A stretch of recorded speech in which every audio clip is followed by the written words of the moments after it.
भाइयों एवं सुहृद विद्यार्थियों, समस्त गुरु शिष्य परंपरा एवं वेद पाठशालाओं में अध्ययनरत छात्रों, आइए आपका स्वागत है पुनः कारक प्रकरण के कक्षा 7 पाठ 3 के अंतर्गत। हम लोग पूर्व में कारक के कुछ सूत्रों का अध्ययन कर चुके हैं।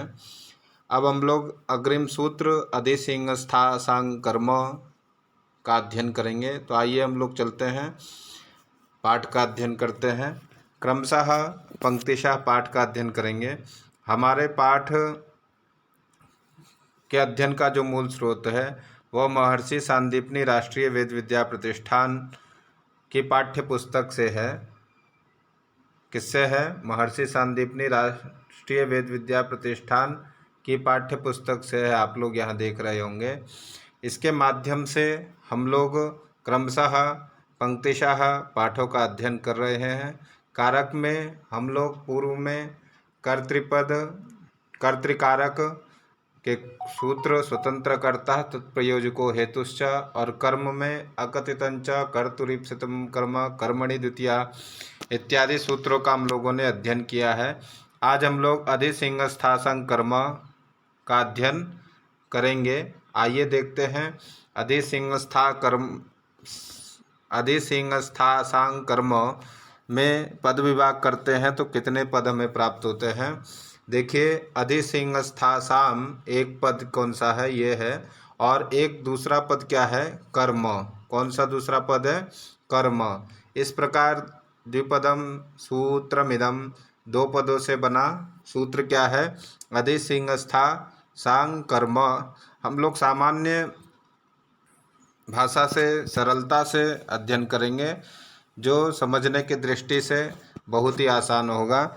और जिन्हें भी कारक समझने में कठिनाइयाँ होती थी, उनकी वह कठिनाइयाँ अब दूर हो जाएगी। तो आप लोग केवल अध्ययन की श्रृंखला से जुड़े रहें। देखिए, अधिसिंह स्थासंग कर्म यह दो पदों से बना सूत्र है। पद विभाग हम लोगों ने किया तो हमें प्रथम पद पे क्या प्राप्त हुआ? अधिसिंह स्थासाम। और दूसरा पद क्या हुआ प्राप्त? कर्म। देखिए, अधिसिंह स्थासांग कर्म सूत्र में अधिसिंह स्थासाम जो प्रथम पद है उसमें क्या है? षष्ठी बहुवचन है। और कर्म पद में प्रथमा क्या है? एक वचन है। दो पदों से यह बना सूत्र है। आइए हम लोग आगे देखते हैं, इनकी वृत्ति पर चलते हैं। आइए वृत्ति देखते हैं। तो अधिपूर्वाणाम येषाम आधारः कर्म स्यात्। अधिपूर्वाणाम येषाम आधारः किम स्यात्? येषाम आधारः कर्म स्यात्। अधिपूर्वक सिंह धातु, स्था धातु और आज धातुओं के आधार की क्या होती है? कर्म संज्ञा होती है। अधिपूर्वक कौन कौन सी धातुएं हैं?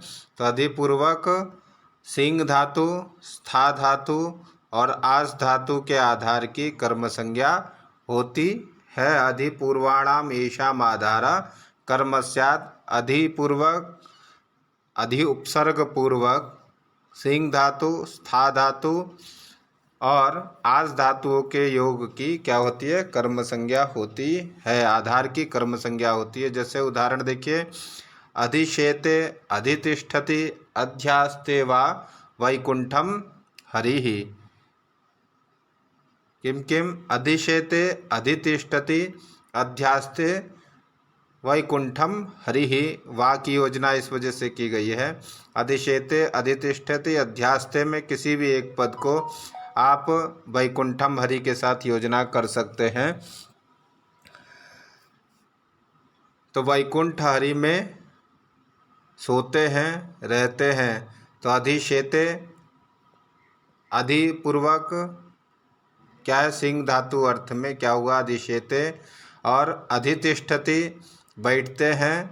तो अधिपूर्वक क्या है? स्था धातु।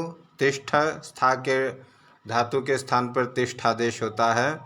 और आज धातु अध्यास्थे वा वैकुंठम हरिः। इस प्रकार वैकुंठ हरि में क्या करते हैं? बैठते हैं। आधार क्या है? उनका सोना।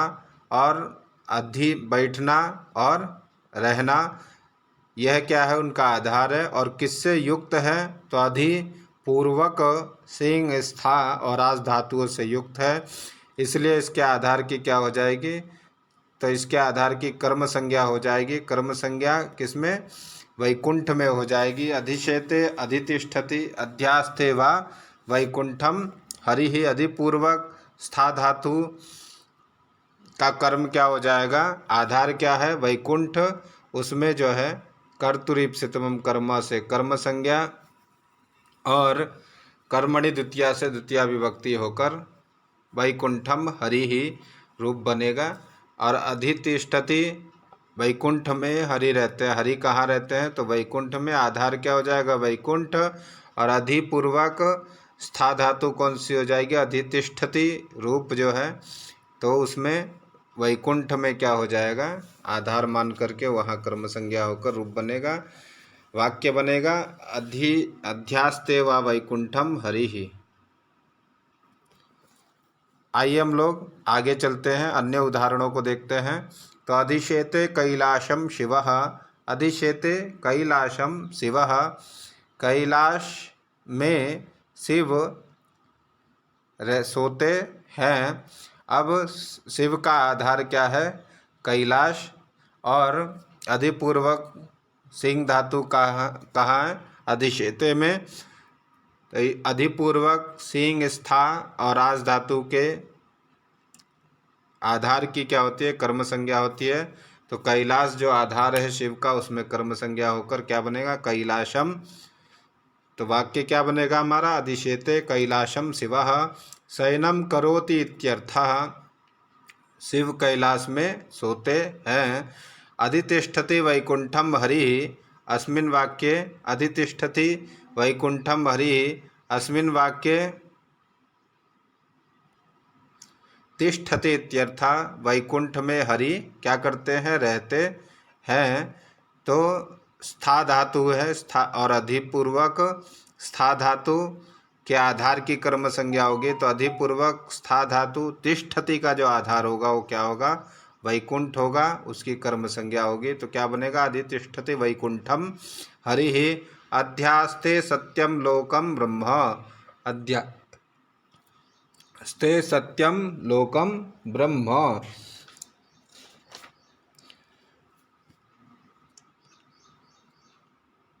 सत्यलोक में ब्रह्मा रहते हैं। सत्यलोक में क्या कर रहते हैं, ब्रह्मा रहते हैं। तो अधिपूर्वक आस धातु क्या हो जाएगी, अध्यास्ते, और ब्रह्मा कहाँ रहते हैं, उनका आधार क्या हो जाएगा, सत्यलोक। तो सत्यलोक में कर्म संज्ञा हो जाएगी सत्यलोकम, और वाक्य क्या बनेगा, अध्यास्ते सत्यलोकम ब्रह्मा। अध्यास्ते का अर्थ क्या होगा, उपविशति इत्यर्थः। आइए आगे चलते हैं। अत्र अर्थात यहाँ प्रथम उदाहरणे, प्रथम उदाहरण में अधिपूर्वक सिंह धातु आधारः भवति, अधिपूर्वक सिंह धातु का धातोः आधार, धातु का आधार होता है, क्या होगा, कैलाश, क्या होगा, कैलाश। और तत्र आधारो अधिकरणम इत्यनेन अधिकरणम प्राप्तमासीत्, वहाँ आधारो अधिकरणम से अधिकरण संज्ञा प्राप्त थी, परंतु प्रकृत सूत्रेण, अर्थात जिस सूत्र का पाठ चल रहा है, अधिसिंह स्थासांग कर्म से आधारस, प्रकृत सूत्रेण आधारस्य कर्म संज्ञा अभवत, उससे कर्म संज्ञा हो गई। आइए देखते हैं। अधिशेते कैलाशम शिवः, अधिशेते कैलाशम शिवः, जो ये वाक्य है क्या कह रहे हैं, तत्र आधारो अधिकरणम, इस वाक्य में आधारो अधिकरणम से क्या थी, अधिकरण संज्ञा में प्राप्त थी। अधिशेते कैलाशे शिवः होता, लेकिन प्रकृत सूत्र जो है अधिसिंह स्था सांग कर्म, अधिपूर्वक सिंह स्था और आस धातु के आधार की कर्म संज्ञा होती है। तो अधिपूर्वक सिंह धातु हमें अधिशेते में प्राप्त है। तो शिव के आधार अर्थात कैलाश की कर्म संज्ञा प्रकृत सूत्र अर्थात अधिसिंह स्तासंग कर्मा से हो जाएगी और क्या बनेगा? कैलाशम शिवः। आइए हम लोग इसी प्रकार अग्रिम सूत्र को देखते हैं।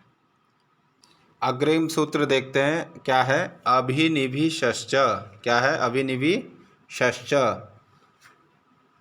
अभिनिविशश्च सूत्र का पद विभाग हम लोग करते हैं। तो पद विभाग करने में हमें कितने पदों की प्राप्ति होती है? अभिनिविशश्च सूत्र का पद विभाग करते हैं तो हमें 2 पद प्राप्त होते हैं। कौन कौन से? एक अभिनिविशः और दूसरा च। अभिनिविशः प्रथमा एक वचन में है और च यह अव्यय पद है। आप लोग इस अव्यय पद से जानकार हैं, जानते हैं। अभिनिविशश्च द्विपदम सूत्रमिदम्। आइए हम लोग वृत्ति देखते हैं। अभिनीत्ये अभि और नी इति एतत् संघात पूर्वस्य विशतेः आधारः कर्म स्यात्। अभिनीत्ये तत्संघात पूर्वस्य विशतेः आधारः कर्म स्यात्। अभि तथा नी पूर्वक। क्या है इसका हिंदी अर्थ? अभि तथा नी पूर्वक। अभि और नी। अभि तथा नी, क्षमा कीजिएगा, अभि तथा नी पूर्वक रस विकारांत है। अभि तथा नी पूर्वक विष धातु के आधार की, किसके? विष धातु के आधार की कर्म संज्ञा होती है। अभि तथा नी पूर्वक, जैसे पूर्व के सूत्र में बोला था, अधिपूर्वक सिंह स्था और आस धातु की कर्म संज्ञा होती है, उसी प्रकार यहाँ अभि तथा नी पूर्वक विष धातु के आधार की कर्म संज्ञा होती है। जैसे देखिए, अभिनिविशते सन्मार्गम। अभिनिविशते सन्मार्गम। अभिनिविशते सन्मार्गम। अभिनिविशते सन्मार्गम। सन्मार्ग में मन लगाता है। इस पद का क्या अर्थ होगा? सन्मार्ग में मन लगाता है। अभिनिविशते सन्मार्गम, सन्मार्ग में मन लगाता है। अब हम लोग सूत्र क्या देख रहे हैं? अभि एवं नी पूर्वक विष धातु के आधार की क्या होती है? कर्म संज्ञा होती है। तो अभि और नी पूर्वक विष धातु किसमें हमें प्राप्त है? अभिनिविशते सन्मार्गम, मन लगाता है। यहाँ सन्मार्ग इत्यस्य अभिनिविशश्च इति कर्म संज्ञायाम, यहाँ अभिनिविशते अभि और नी पूर्वक विष धातु के आधार की कर्म संज्ञा होकर क्या बनेगा? सन्मार्गम। सन्मार्ग में कर्म कर्तुरीप से तमम कर्मा से कर्म होकर कर्मणि द्वितीया से द्वितीया विभक्ति होकर क्या बनेगा? सन्मार्गम। अब यहाँ एक चीज़ देखते हैं।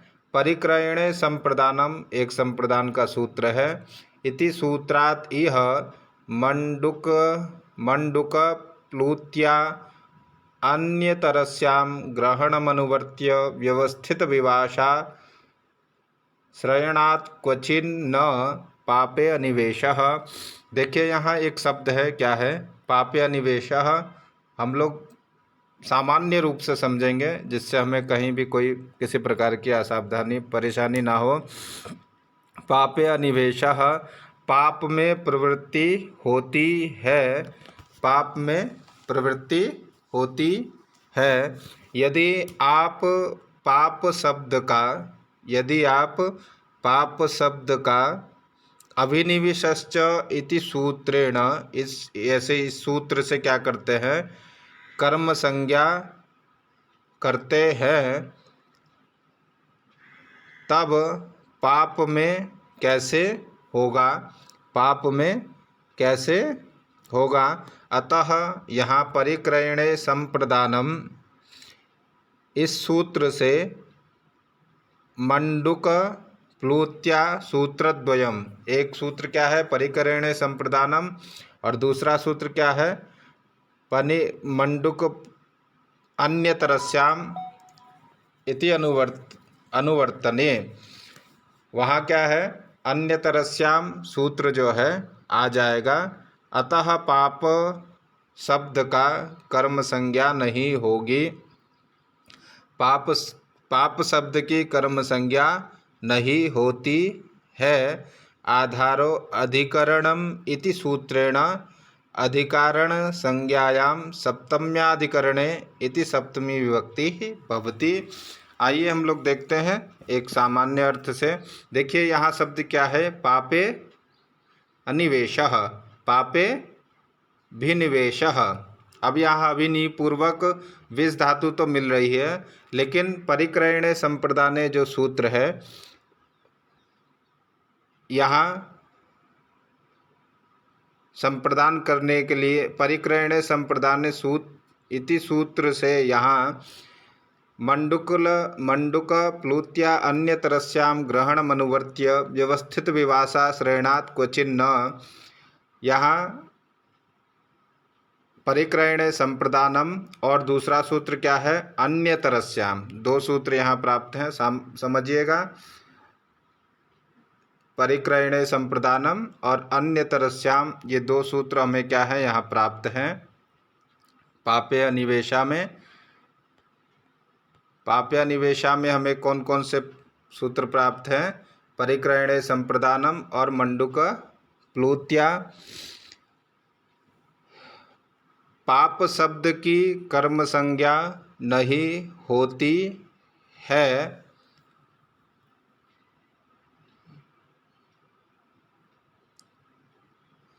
इस वजह से क्या होगा, पाप में आधारो अधिकरणम से अधिकरण संज्ञा होकर सप्तम्याधिकरणे सूत्र से सप्तमी विभक्ति होकर क्या बनेगा, पापे भिनिवेशः। यह हम लोग को जानना चाहिए। आइए हम लोग आगे देखते हैं अन्य उदाहरणों में। अभिनिविशते सन्मार्गम, सन्मार्ग में मन लगाता है। अभिनि पूर्वक विष धातु के योग में क्या होती है, आधार की कर्म संज्ञा होती है। तो आधार क्या है हमारा, सन्मार्ग, उसकी कर्म संज्ञा हो जाएगी। तो क्या बनेगा, अभिनिविशते सन्मार्गम, सन्मार्गे आग्रहवान इत्यर्थः। सन्मार्ग में मन लगाता है, मन लगाना, आग्रहवान अर्थात मन लगाना है। अवश्यमिदम कर्तव्यम इत्यादि रूपः। अवश्यमिदम, रास्ते में वह अपने कर्तव्य का पालन कर रहा है, अध्यवसाय कर रहा है। दृढ़ संकल्प इति, मन लगाने का तात्पर्य यहाँ क्या है, कर्तव्य का निर्वाह कर रहा है और दृढ़ संकल्प है अपने मार्ग में वह। अत्र सन्मार्गः भवति अभिनिविश विष, अभिनिपूर्वक विष धातोः आधारः। हम लोगों ने पूर्व में देखा, तत्र आधारो अधिकरणम इत्यनेन अधिकरणम प्राप्नुयात्, पर यहाँ आधारो अधिकरणम सूत्र से अधिकरण हमें प्राप्त था, परंतु अभिनिविशश्च सूत्र से यहाँ कर्म संज्ञा हुई और हमारा वाक्य क्या बना, अभिनिविशते सन्मार्गम, सन्मार्ग में मन लगाता है। और मन लगाने का तात्पर्य क्या है, कर्तव्य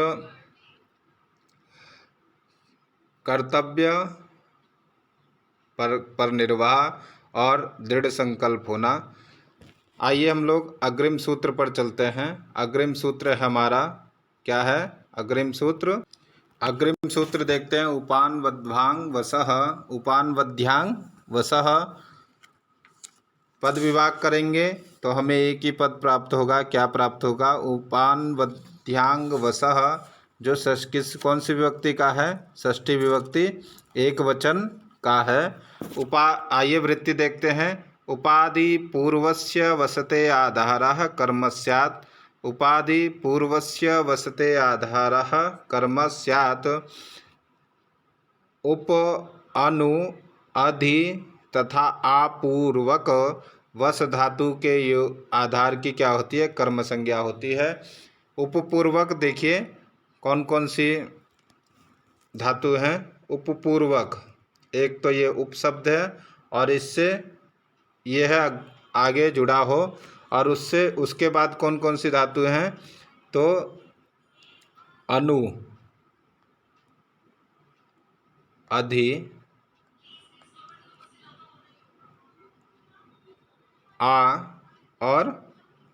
और वस।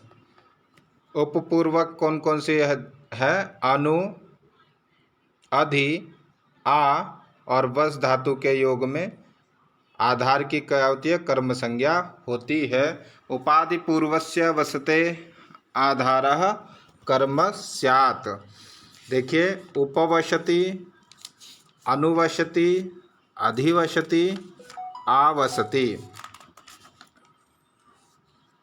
उपाधि पूर्वस्य वसते आधारः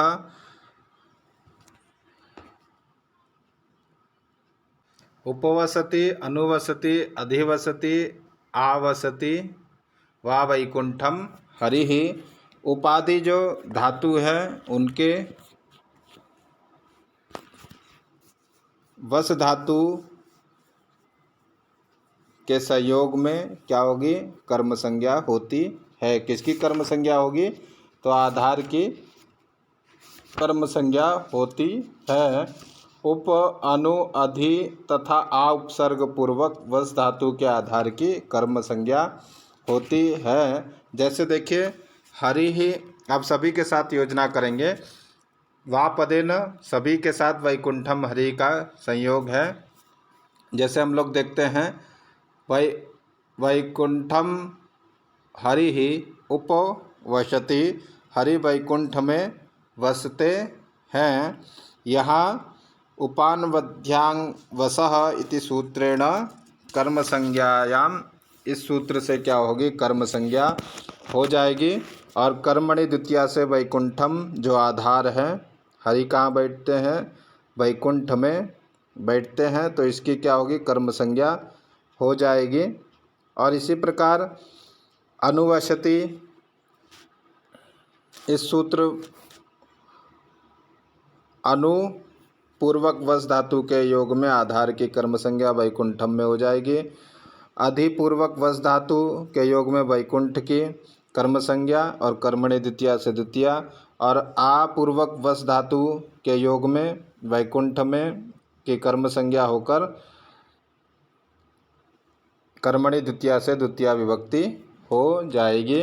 अब आगे देखते हैं, अभुक्त्यर्थस्य न, एक वार्तिक है। क्या है? अभुक्त्यर्थस्य न, अभुक्त्यर्थस्य न। यह वार्तिक क्या कहता है कि वन में उपवास करता है। यहाँ वने उपविशति,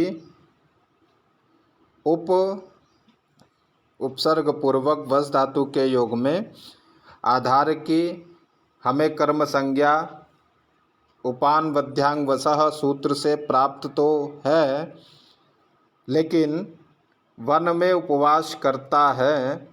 यदि पूर्वकात,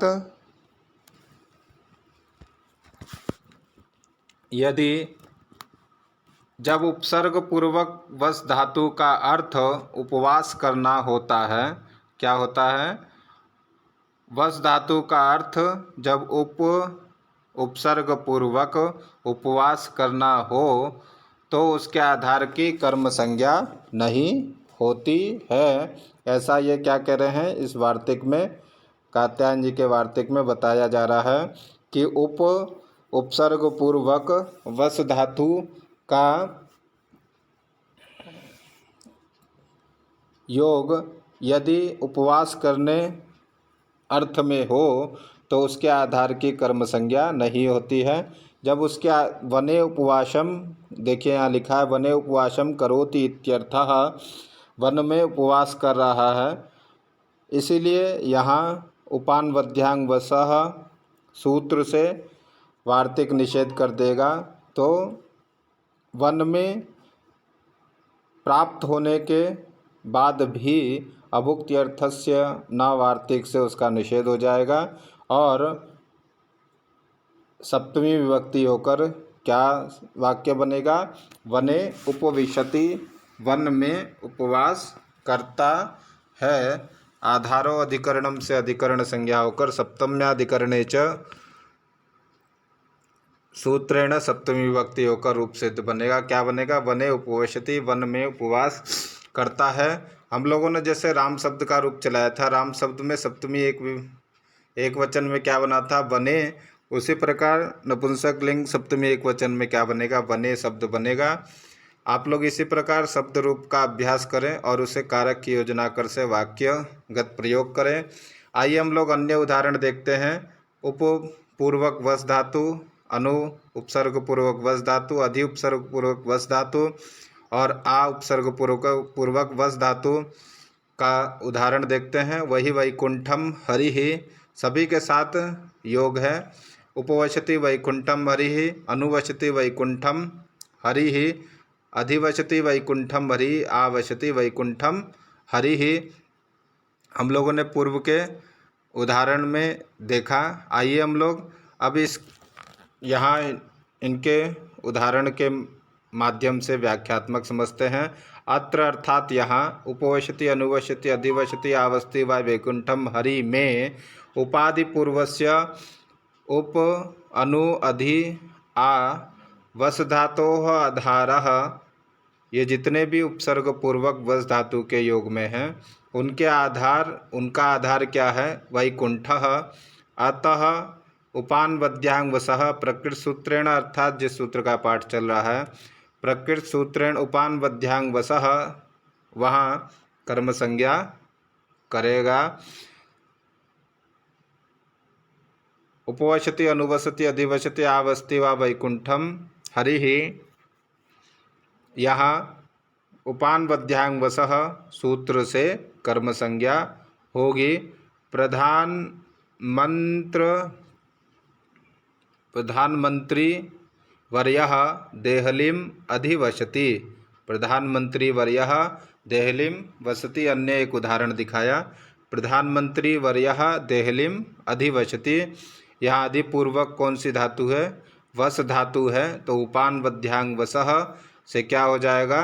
देहलीम जो आधार है प्रधानमंत्री का, वह उसमें कर्म संज्ञा होकर कर्मणि द्वितीया से द्वितीया विभक्ति होगी। प्रधानमंत्री वर्यः देहलीम अधिवसति। कृषकाः ग्रामम आवसन्ति, कृषक लोग गांव में आकर रहते हैं, गांव में रहते हैं। तो कृषकों का आधार क्या है? गांव है। और आ उपसर्ग पूर्वक वस धातु के योग में उपानवद्यांग वसः सूत्र से ग्रामम जो आधार है उसकी कर्म संज्ञा होकर कर्मणि द्वितीया सूत्र से द्वितीया विभक्ति होगी। श्री वैकुंठेश्वरः तिरुपतिम उपवशति, उपसर्ग पूर्वक वस धातु के योग में आधार जो तिरुपति है, किसका आधार है? तो वेंकटेश्वर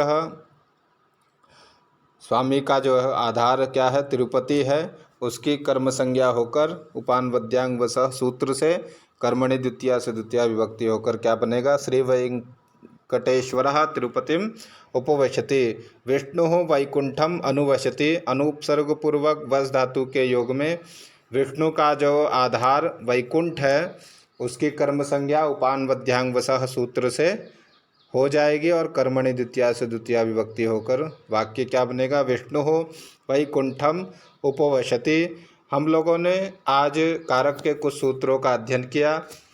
कारक के द्वितीया विभक्ति के अंतर्गत हम लोगों ने आज के सूत्रों का अध्ययन किया। अग्रिम वीडियो में हम लोग कारक की उपपद विभक्ति जो कर्म से संबंधित है उसका अध्ययन करेंगे। आप लोग इसी प्रकार स्नेह बनाए रहें और लाइक एंड सब्सक्राइब करते रहें, जिससे हमें आगे और भी वीडियो का स्पष्ट एवं सरल तरीके से आप लोग के समक्ष स्थापित करने का बल मिले। नमस्कार, फिर मिलेंगे।